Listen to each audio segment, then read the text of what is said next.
Okay. Hi, everyone, and welcome to today's webinar with Election SOS. We're joined by Trusting News for a conversation on how to earn trust in your election coverage. Very, very excited to have them here. But I'm going to first pass it over to my colleague, Bridget, to go over some election resources for you guys to use, and then we'll hop right into the presentation.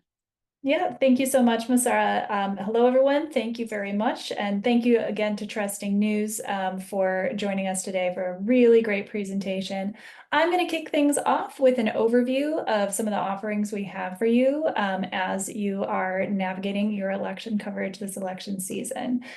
So Election SOS, which is a project of Harkin, provides resources around community-centered election coverage. And this does go into the ongoing Democracy SOS initiative to continue supporting democracy through your coverage even after Election Day. And really, the place to get this information is through our weekly newsletter, which Masara puts together every week, with upcoming opportunities for your newsroom and a lot of wonderful guidance to provide you with the information you need. We are partnering with the Night Election Hub, which produces free, I repeat, free resources for newsrooms, all kinds of wonderful tools for your toolkit, covering elections at every level of government, and that is available at nightelectionhub.org. Really recommend checking that out. Trusting News has some great resources on there available for you. We also have a democracy toolkit that provides people with context and background on what anti-democratic strategies are, as well as resources to help inform your coverage to meet this moment of democratic backsliding. It is September 10th. On this Sunday, September 15th, there is U.S. Democracy Day. There is still time to get involved in this collaboration. Just go to collaborativejournalism.org/democracy day. And then there's also a massive online open course through the Solutions Journalism Network that is available to help you learn how to better serve communities and strengthen democracy through your coverage using that solutions framework. All right, I have two more, and then we'll get to today's session. I want to share all of our wonderful partners, including Trusting News, who have made this work possible. It's been really gratifying to be part of this effort to bring these resources to newsrooms, and also really wonderful to see all the incredible work all of you are doing with your elections coverage. So with that in mind, in just a couple weeks, we're going to have another webinar. If you're interested in engaging communities of color with your election coverage, that's coming up on September 24th. And we'll have these links available to you as we send out the recording. And then lastly, if you want to spend an hour and a half putting your newsroom through the paces of ongoing disasters in a fictional Louisiana island, like Masara and I did a few weeks ago, please join us for this free session from the Information Futures Lab at Brown University. I guarantee your newsroom will be better off for prepping for rolling crises ahead of time and figuring out what your North Star is.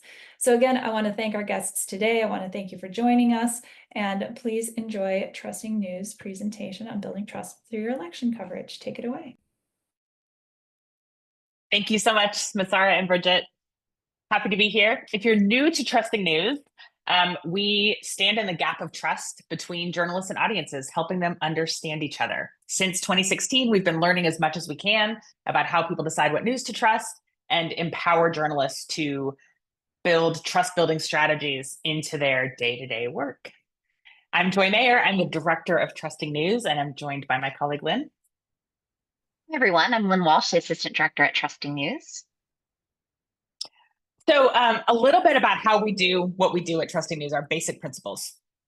We definitely would like you to be rooted in the idea that you cannot persuade everyone to trust you. Our goal is not to try to take every critic and turn them into a fan of journalism or even of your journalism.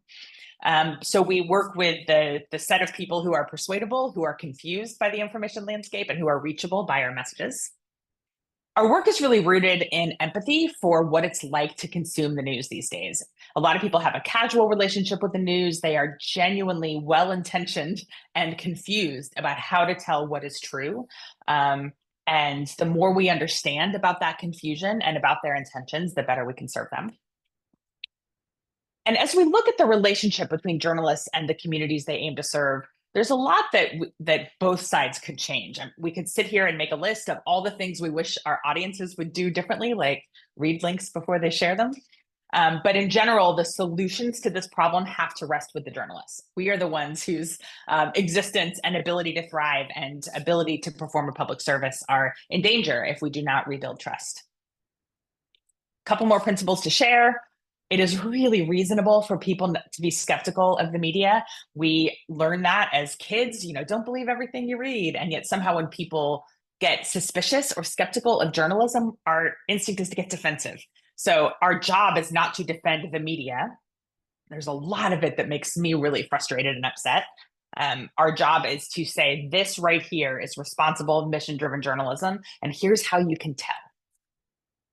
Then the last principle we'll kick off with is we don't get credit for any decisions we don't shine a light on and share publicly. So all of the ethical frameworks we depend on, all of the decisions we make in the newsroom, standing around desks or Zoom screens, trying to decide how to cover something, the values that underpin our work, the audience doesn't know any of that and cannot then give us credit for it if we're doing it secretly, basically.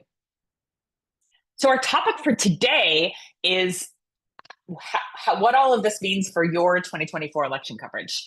And we're starting with the question, what does the public think about how well journalists are doing? Do most people feel well served by local elections news? And the answer to that is unfortunately, nope. Most Americans say they get local political news, but only a quarter of them say that they are satisfied with it. And it's great that they're consuming it. A lot of folks are still consuming it and finding it, but they are not satisfied with what they're getting.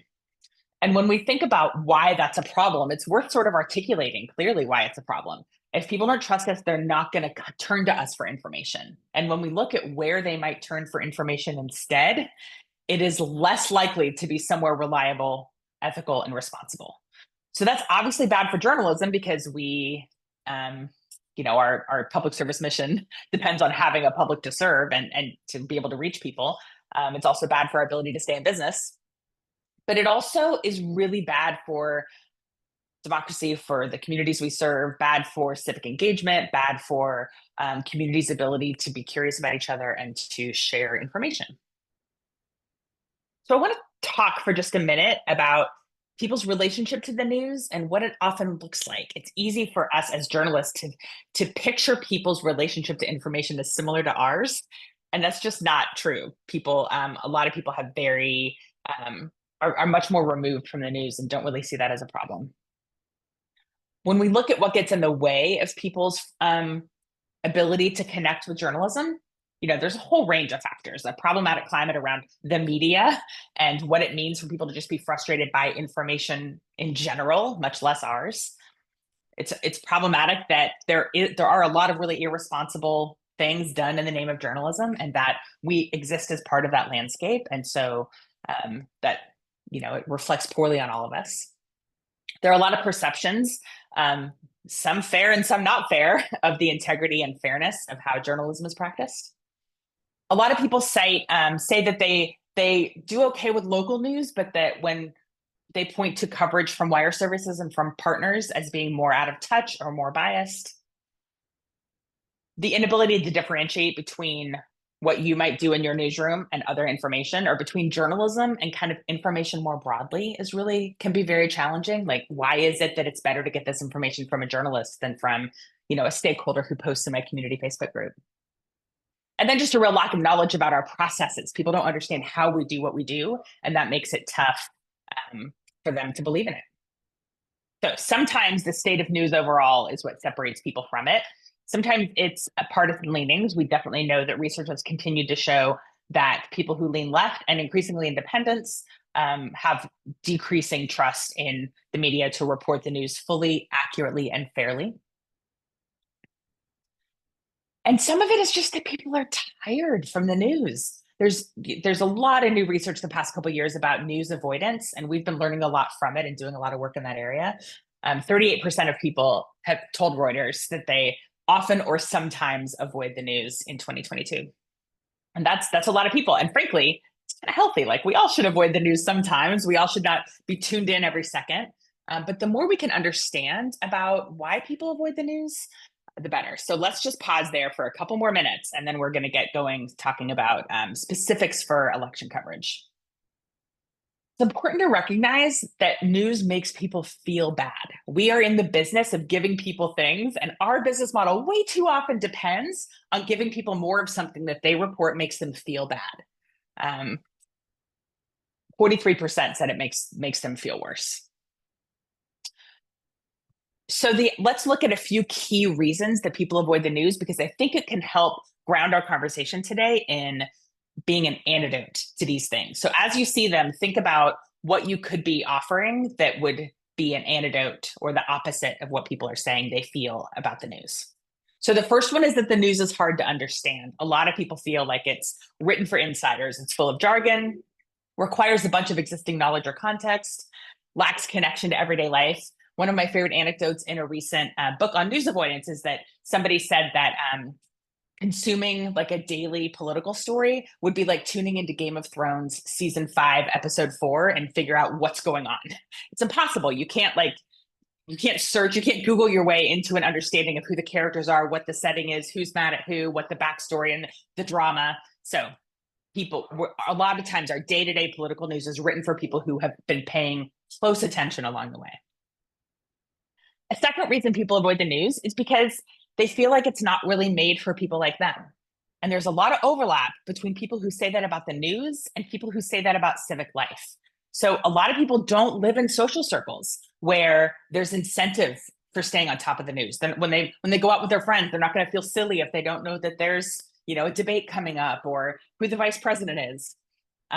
They also see civic duty really differently. Journalists can be very kind of moralistic about this and think like, oh, if you really cared about your community, you would take time to be informed. And other people might say, well, I pull my neighbor's weeds. I care about my community. They just have a different orientation toward what civic life asks of them, and just feel like maybe that part of civic life is designed for other people, not for them. And then news is just bad for me personally and bad for the community. People see it as a toxic influence. They think it's all fake. It's all people are out to trick us. It makes people more polarized, and there is actually research that backs that up. It has a negative effect on my mental health or my emotional state. It turns people against each other. My family's mad at each other all the time. It makes me feel hopeless anyway. So we'll pause on the negativity and look at some examples of what we can do in response to that. But I do think it's worth really keeping in mind that this is how people are approaching the thing that we assume is good and is in the public interest. People are approaching it with this frame of mind. Yeah, and so at Trusting News, we really do believe it's good for journalists to have an understanding of how people feel, right? Not journalists, not the people we're talking to every day, not the people we're working with every day, but how our communities are feeling. And so that's why we start with that data, we start with that research. Unfortunately, a lot of it does feel negative. So we like to then say, like, there are solutions, and that's what we test. That's what we work on every day. And we kind of ask this question, if you are a responsible, mission-driven journalist who cares about being accurate, cares about being ethical, which all of you here today do if you're trying to make your election coverage better, we like to ask that question, what can you do? The good news is that we have solutions for that. And today we're obviously going to focus on just a couple. But the first thing is understanding how you fit into different people's lives and meeting them where they are. And Joy kind of, went over some of this when she was talking about some of the problems. But the idea is that we need to make sure that we are equipping people to participate in civic life. That means, yes, voting, obviously, yes, the election, but also kind of more broadly, why should they care about government coverage? Why should they care about what's happening at city council? Why should they care about what's happening at their county board meetings? And the problem most of the time, which Joy had mentioned, is that a lot of times we're creating news for kind of political and news junkies. We're creating it for people who are already paying attention.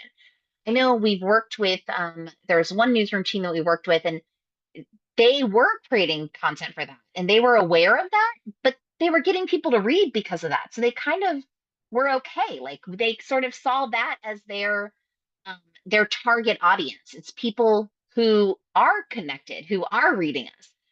And that is okay if that's all you want to serve. If your goal is to serve your whole community, which especially if you are a local TV station, a local paper, a regional paper, the idea is probably you want to serve more than just that thin slice of people who are paying attention to what's happening at the state house or at the city council. And so we need to broaden it.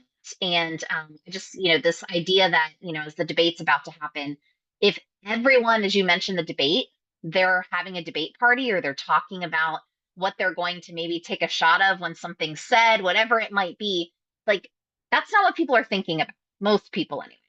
And so we need to think about our coverage more broadly to reach that larger audience.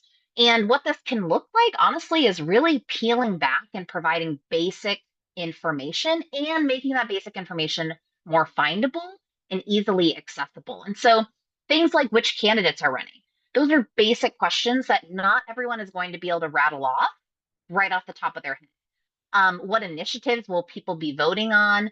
And then once you kind of do those two basic things, what are those impacts of those propositions or those measures if they pass? If I vote yes, what does that mean? If I vote no, what does that mean? How is that going to impact my life either day to day, my utility bill, my school, right? Those are the questions we need to be answering to make it more accessible and people for them to see that impact. And then just the idea of how to vote. Are we providing information or linking to information that already exists that makes it easy for people to know how to vote? And then one of the key things is a lot of times you may be thinking, wait, we do provide this information. It was in a story I did the other day for television. And a lot of times that is true, but it's buried in a story and surrounded by sound bites on either end, and it's not easy to find. And so, are we making this content so that the headline really is here's how to vote, here's how to complete your mail in ballot, here's what's on the ballot this week or this year, and making sure that that is something that's accessible.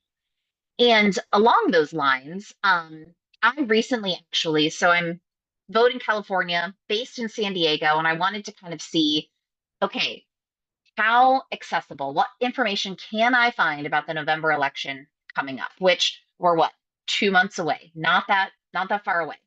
And wrote about it for a recent Trust Tips newsletter. And a lot of the times when I'm looking for information, I'm using my iPhone. I also am using Google. I'm not necessarily going to a news website. And I think this is very common compared to also your regular news consumer. They're not maybe going to their favorite news organization website and saying, okay, where's the voter guide? Let me use their drop down menu. That's not what's happening. So I kind of went through the exercise to try to see what I could find. And unfortunately, a lot of the content that I found, just very basic information about what's on the ballot, did not come from local news websites. Now, maybe that's not problematic. It's coming from a government source, which they're the ones printing the ballot, right? So, I'm okay with that, I think. But some people who don't trust government might not like that. That might be something that they're like uncomfortable with. The other thing, though, that was kind of really problematic is that a lot of the information was outdated. A lot of the information came from, and there was only information about candidates that was from the primary. That doesn't mean that that information isn't untrue. Like the candidates, a lot of them are the ones that are running, right? I could find that information, but nothing was updated. And in other cases, a lot of the information, when you Googled the candidate's name, the results popped up things that they owned. So the candidate's website, the lawmaker's website, if they were a current lawmaker, on like their state lawmaker website.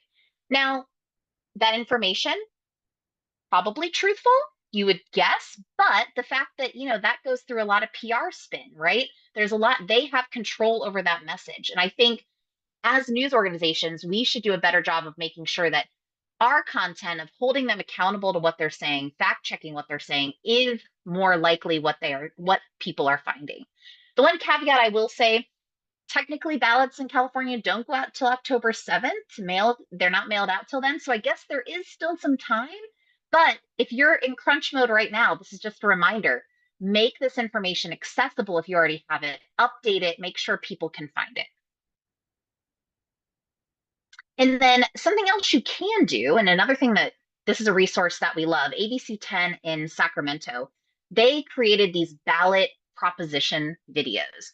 They were all under 2 minutes, and they did a really, really good job of explaining, okay, here is the proposition that's on the ballot. Here's what happens if you vote yes. Here's what happens if you vote no.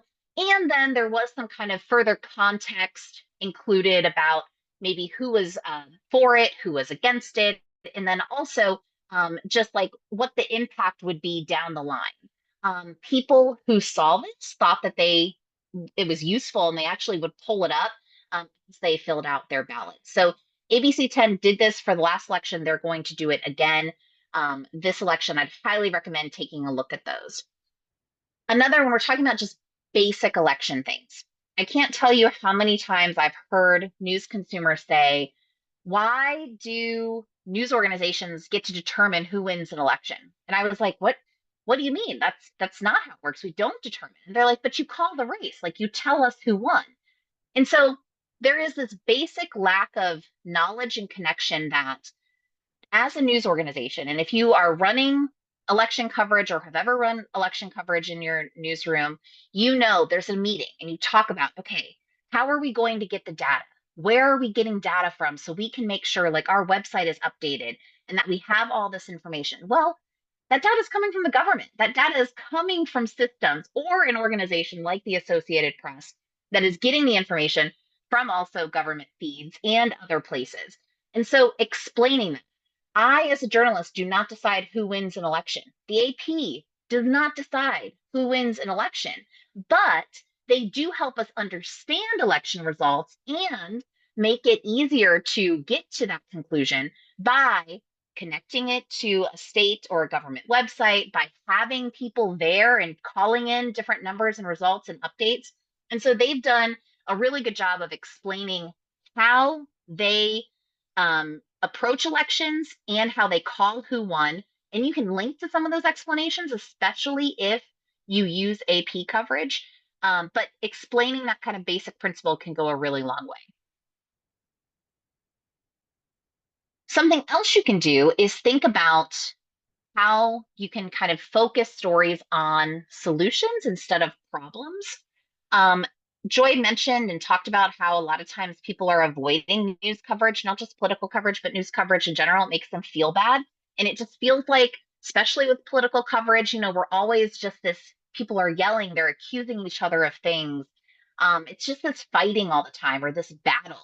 And instead, what do people say they want? They like, why can't we just get a solution? Why can't people work together, right? You hear news consumers say that. Well, if you could focus somehow on those elements where maybe, hey, here's where these two candidates agree on something, here's where they disagree. Or in this case, this is a story where instead of focusing on the protest and kind of that negative, they were there at the protest, but they highlighted an angle from it that takes more of a solution oriented approach. They talked about the police dialogue team that was there that was kind of helping to keep it peaceful, where the idea came from, how they were doing it. And I think that's something that people are wanting more of. So it's not just always negative, negative, negative. We're never going to solve these problems.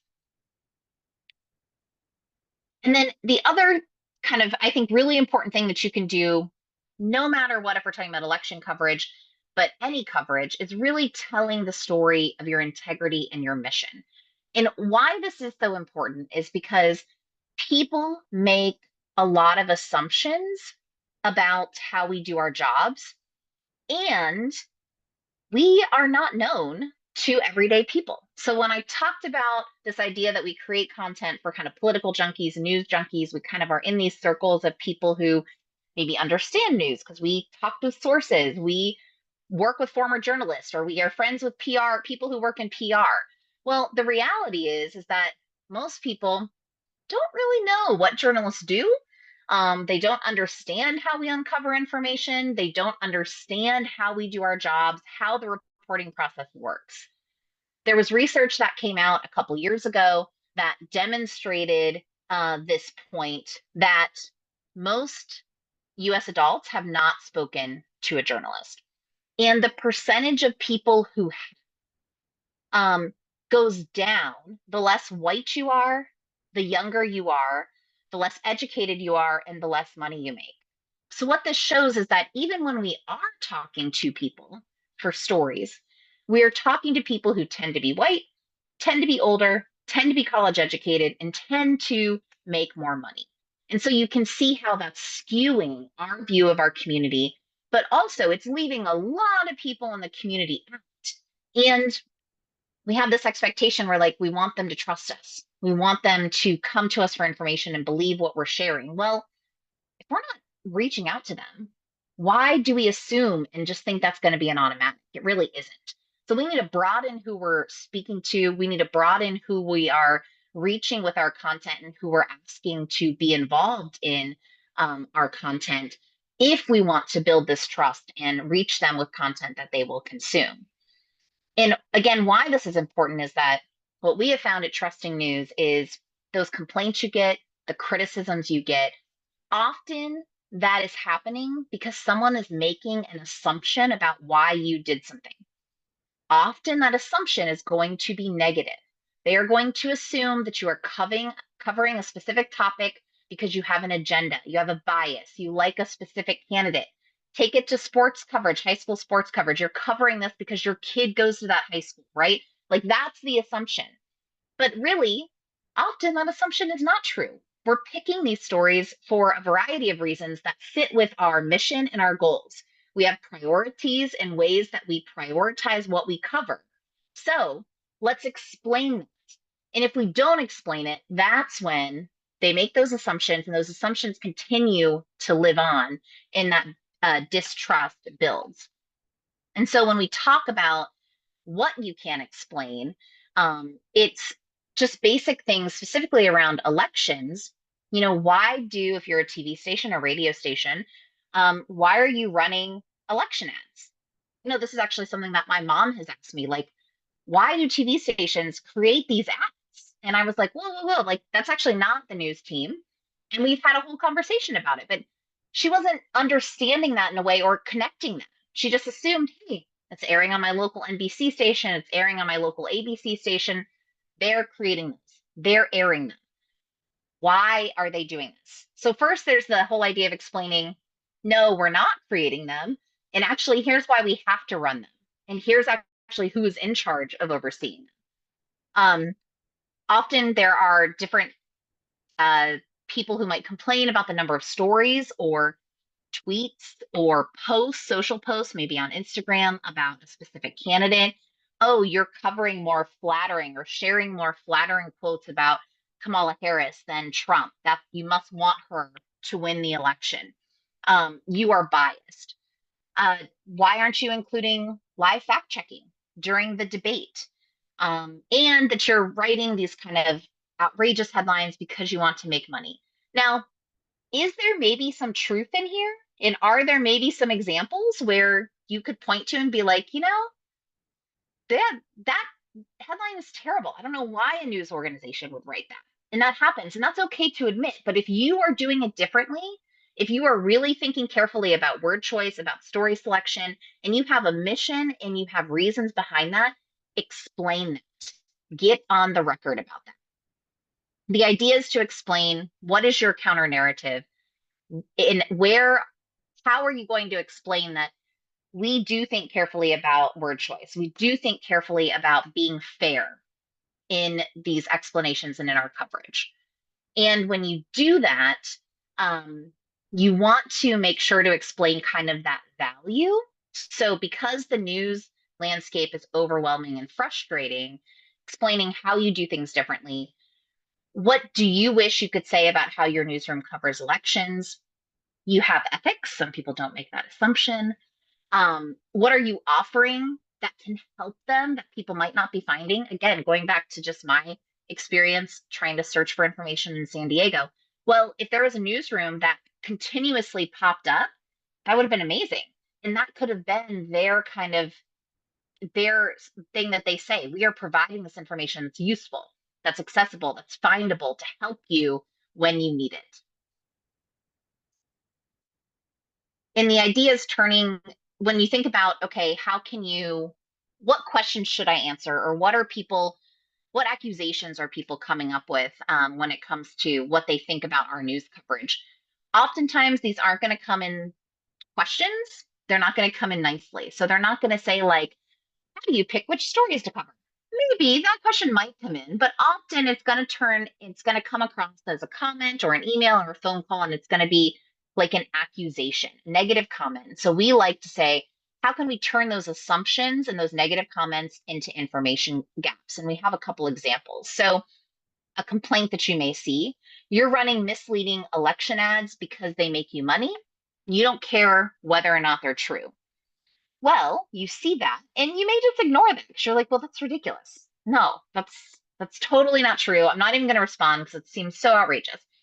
The reality is a lot of people could use an explanation of that because they do not understand that. And we've never maybe explained that to them. And so instead, that information gap, what you could explain is why are journalists legally obligated to run these political ads for multiple candidates in a race? Explain that question. And we had a newsroom, WCPO, which is a TV station in Cincinnati, explain how political advertising works. This was something that they put on their website. And the thing is, with something like this, once it's written once you produce something, maybe it's an explainer video once, you really could use this kind of over and over again, unless the FCC rules change. But since that's not something that's happening on kind of a regular basis, this then becomes sort of evergreen. You can share it over and over again when people kind of make that accusation of why you're sharing these ads and you don't care if people get misleading information. Another complaint or assumption is you cover this candidate or party more because you want them to win. So something you can explain is how you decide which races and candidates to focus on. A lot of times in smaller markets, when you have, let's take WCPO again, they have 3 different states potentially where they could cover candidate races. And at some point, it's like an overwhelming amount of people who are running and number of races. They can't realistically cover all of those well. So explain that. This is an example from the Columbus Dispatch. It's the USA Today Ohio team. And writing kind of an FAQ style explanation about what you can expect from your election coverage can go a long way. We've worked with newsrooms to do this. This is just the one example from their team. And one question that they answered in this FAQ is, why do you focus more on Republicans than Democrats in state news coverage? And the idea is that, well, in Ohio right now, Republicans control the legislature and the governor's mansion and other statewide offices. So you're seeing a lot more Republican-driven initiatives covered because those are the ones that are most likely to become law. We've had other newsrooms explain this as well, and I think it's actually a really important connection to make for people because they're probably not thinking about it that way. So let's look at some more things that you can get on the record about efficiently once, and then continue to link back to. The point Lynn made is such an important one that if you put in the work of answering the question one time in a way that's not buried in a much longer story, in a way that doesn't tie to a specific news event, but is kind of a timeless explanation of how you operate, then you can link back to that from daily coverage in a variety of ways. So let's look at some more questions you can answer, and then we'll look at formats that those could take. So we are huge fans of the idea of an FAQ explaining your coverage. This can work across beats, how you cover crime, how you cover climate, how your newsroom chooses what to cover in general, but it can work so well with elections. And we've done this with dozens of newsrooms at this point. Here's one from the 2020 election from Colorado Public Radio. They had a story page with a list of questions at the top. Each question was a link to a spot where the answer was further down on the page. And they answered things like, what's the mission behind our coverage? How do we cover the whole state and choose what to focus on? How do we find sources? How do we make sure coverage is equal between political parties? What about minor parties? How do we fact check? Here's one where they talked about that idea of balance of coverage between political parties. Broadly speaking, we don't have a running count to make sure we have, the same number of Republicans, Democrats featured. But we always ask each other, have we presented this issue fairly? If we find we've missed a perspective that deepens your understanding or presents a different way to look at an issue, we find a way to get it in before you read or hear the story. Sometimes we'll circle back if we missed it. We invite listeners and readers to draw our attention to it. So it's a way of, even if it doesn't seem like it's earth-shattering necessarily, it's remarkable that journalists aren't routinely on the record about things like this. We leave people to make their own assumptions about how we make decisions. A few more examples from FAQs. The Tucson Sentinel has a really fantastic one, and they talk about what it means to be local. We live here and we're affected by the outcomes of the elections. We're nonpartisan. We don't take sides. We don't have corporate overlords thousands of miles away dictating our coverage. We're transparent about people who fund us, which is really important. A lot of people assume that money is what's driving election coverage or coverage in general.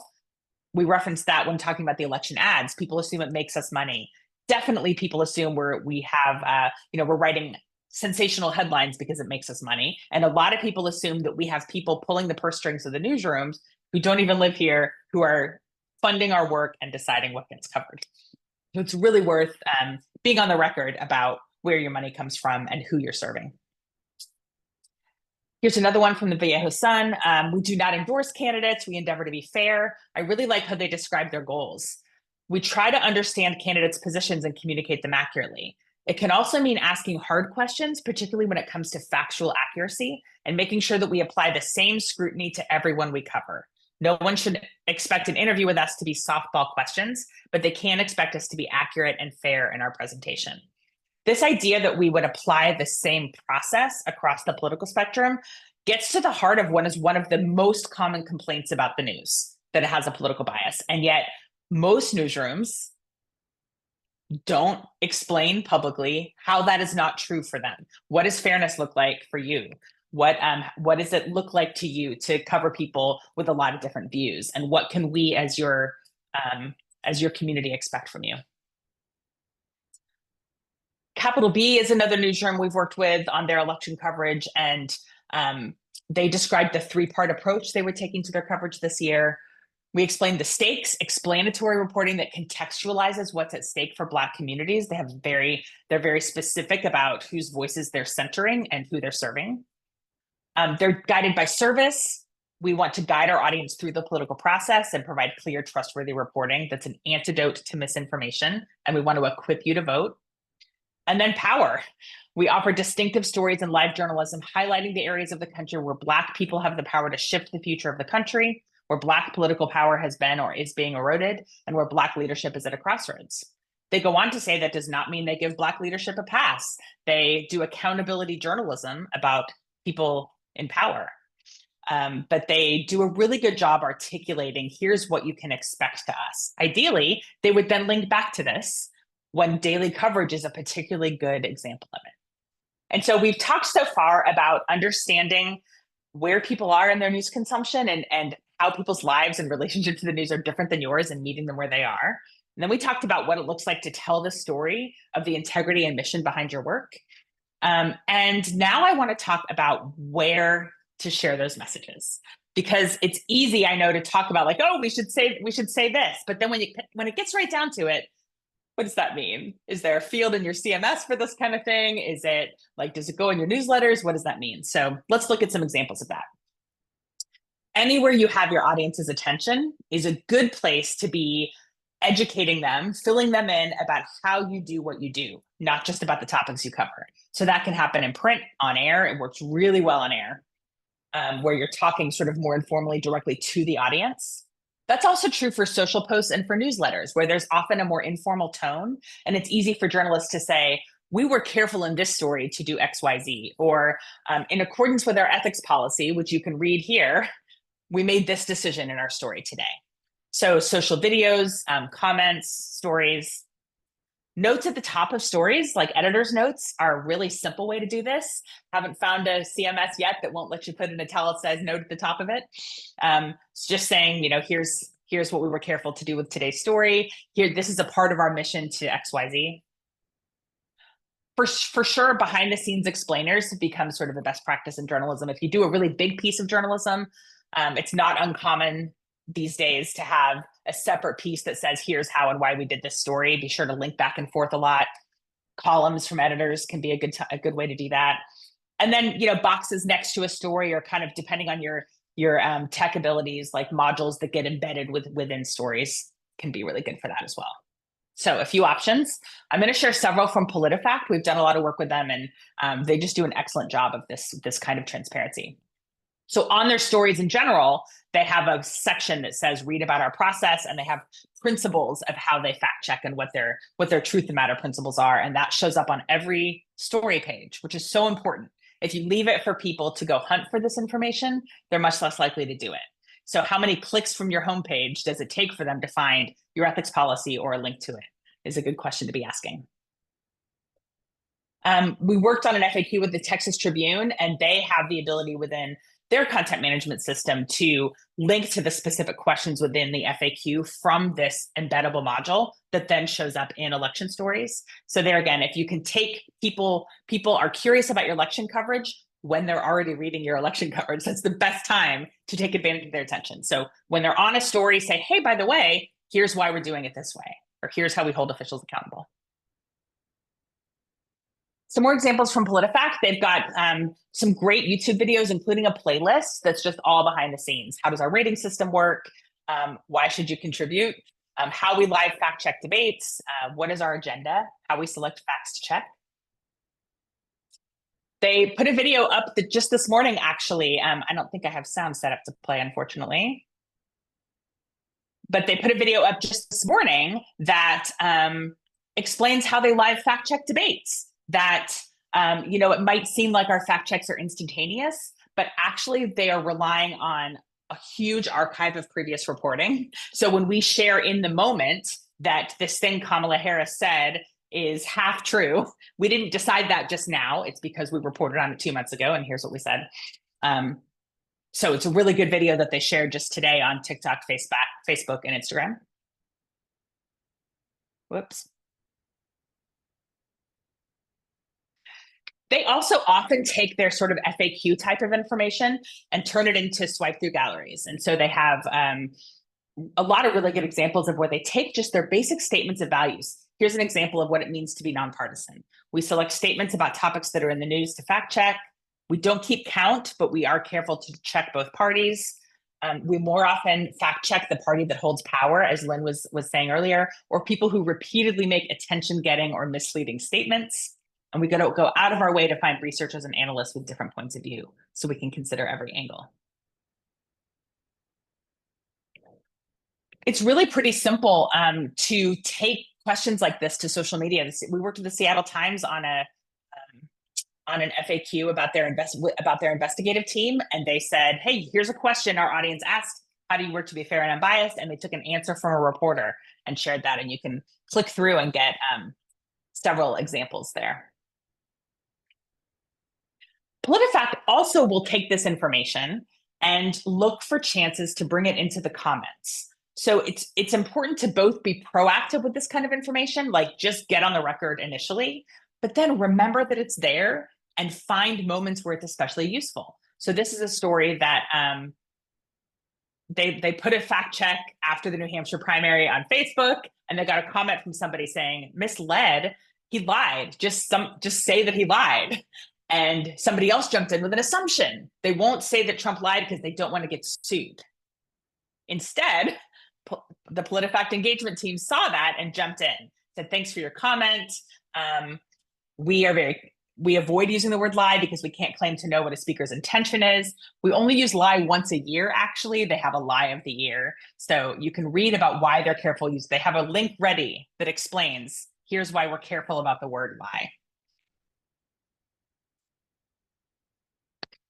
Here's an example of an editor's note. It's kind of a long one, but I bring it up because I think it's a really good example of just explaining why you might be doing something differently or why you're covering a story.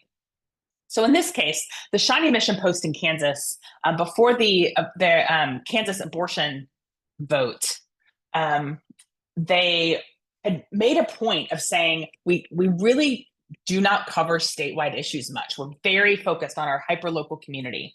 But they put a box at the top of a story that said, why am I seeing this? And they said, we've actually received multiple inquiries from readers in recent weeks about signs that have been popping around. and whether it was legal for churches to display them. And so we want to be responsive to reader questions, and we decided to take a look at those, and here's an answer for us. So they're both explaining why they're covering this statewide political issue, and also making the point that they're responsive to readers and inviting more questions, which I really appreciate. So we decided to take a look at the campaigns for and against the amendment and the rules that govern churches' involvement in politics. And then one final example for you here. Sometimes getting on the record happens in the moment, and individual journalists take it on. When the Atlanta Journal-Constitution unveiled a big investigation about the efforts to undermine Georgia's 2020 election, one of their politics editors, Susan Potter, just did a really good job answering accusations on Twitter. She answered a question of why would you do this? Basically saying it's the AJC's job to document the history of our state and to shine a light on the actions of officials who worked to change the outcome of a historic election, and sow suspicion that persists to this day about the integrity of elections in Georgia. So when people were saying, why are we still covering this? Can't we move on? Why'd you invest all these resources in this? She was there with an answer. So the basic point is, wherever you have your audience's attention, try to help them understand how and why you do your work. We're so glad to have had your attention today. Thank you for the time you spent with us. A few resources that might be useful to you in the next couple months as you cover the election. We have an election trust kit that walks through a bunch of basics. What we talked about today was kind of one slice of our approach to covering elections. This trust kit you can scan through and find all kinds of things about voting in elections and about your journalism that are worth explaining. Things like, polls are a mess. Why do you run polls at all? How can we trust polls? What do polls even mean? So a lot of really concrete examples for you there.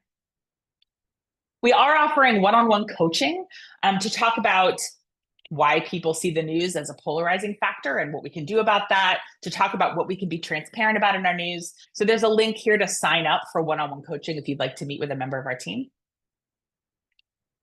And we have a weekly newsletter called Trust Tips, where we send one quick actionable tip every week, often with an example from a newsletter. And boy, will it be election focused the next couple months. So we invite you to subscribe. So a few quick takeaways. Most people are not political junkies, and it's really worth taking a fresh look at your coverage to see if it feels like it would make sense to people who are not, to people who are avoiding the news because it's overwhelming and confusing. The more we understand what the audience needs, how they feel about journalism, and what information they need, the more equipped we can be to provide accessible, empowering information that helps them participate in civic life. We definitely can't assume that people understand how we make decisions. So anytime you and your colleagues are talking through whether to cover something, what kind of headline to write, whether you have enough sourcing, how much attention to give something, think about how that can be articulated and shared, and make that part of your routine to ask, what about this might people not know? Or what complaints might we get later? And how can we address those proactively now? And then wherever we have audience's attention, think about how you format newsletters, social media, on-air language, columns, editor's notes as examples of where you can be putting transparency information. So thank you so much for your time, everybody. And thank you for the work you do covering elections. May the force be with you. Thanks so everyone. much, you guys. It was a great presentation. Have a good one. Bye.